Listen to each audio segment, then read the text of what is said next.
track review. Hi everyone, Anthony Fantano here, internet's busiest music nerd, and it's time for track reviews, where we talk about music.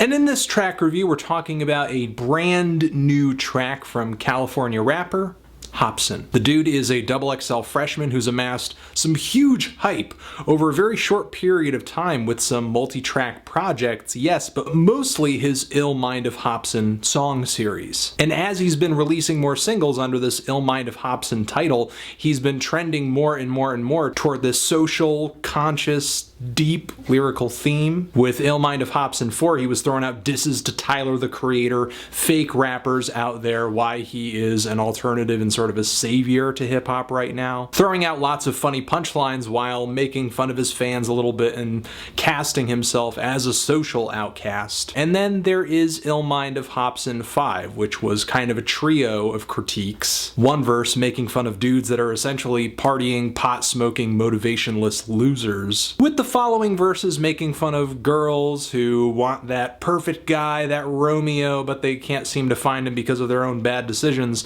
and black people who sort of seem to take to that thuggin' lifestyle. Now, I like the song, and some of the advice or morals that Hopsin portrays in this track feels sensible, but a lot of what he says, in my opinion, feels fueled more by just some kind of personal bitterness as opposed to some kind of wish to enlighten people or help people out, especially on the last two verses. It's like he's had a lot of run-ins with guys who have turned to that thug lifestyle, and makes his third verse a little bit more about race than it is the social pressures that make somebody into that kind of person. Addressing those kinds of pressures is what makes an album like Good Kid, Mad City so fantastic.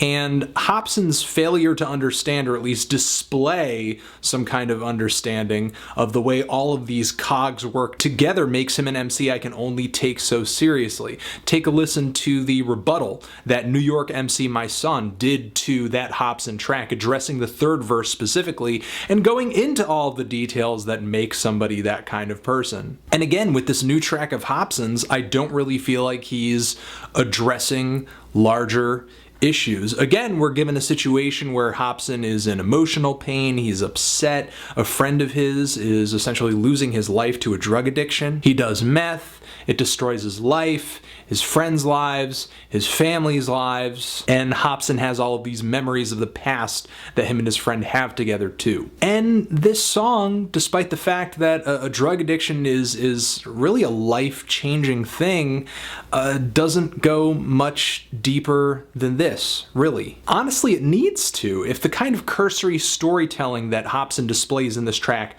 worked, nobody would do drugs. The thing is, tons of people do drugs every day, and lots of people put their lives at risk every day. All because there are pressures at work here outside of wanting to be cool or doing a hip drug.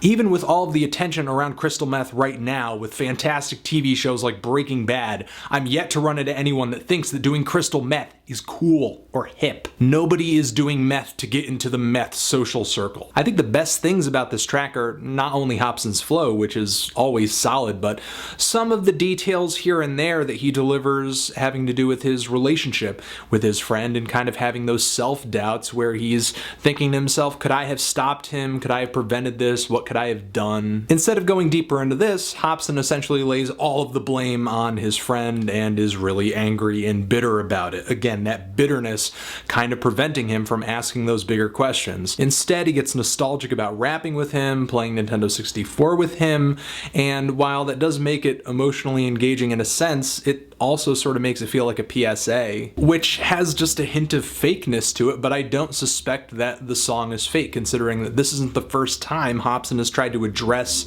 this subject matter in a track. He had a previous song, Crystal Meth. But maybe the thing is, Hopsin kind of backs off on some of these details and doesn't really go crazy about the storytelling because he knows that the music video is going to be paired with the song, and that will certainly help along with making what is going on with this track kind of connect with people. Which is fine, and I guess as a total package deal, song and music video together, Ill Mind of Hopsin 6 isn't really bad, but it's not a song that I would just listen to or be moved by just on its own, especially considering how kind of flat and generic and synthesized and old school Eminem-esque the instrumental is, and the hook, "Give me back my homie."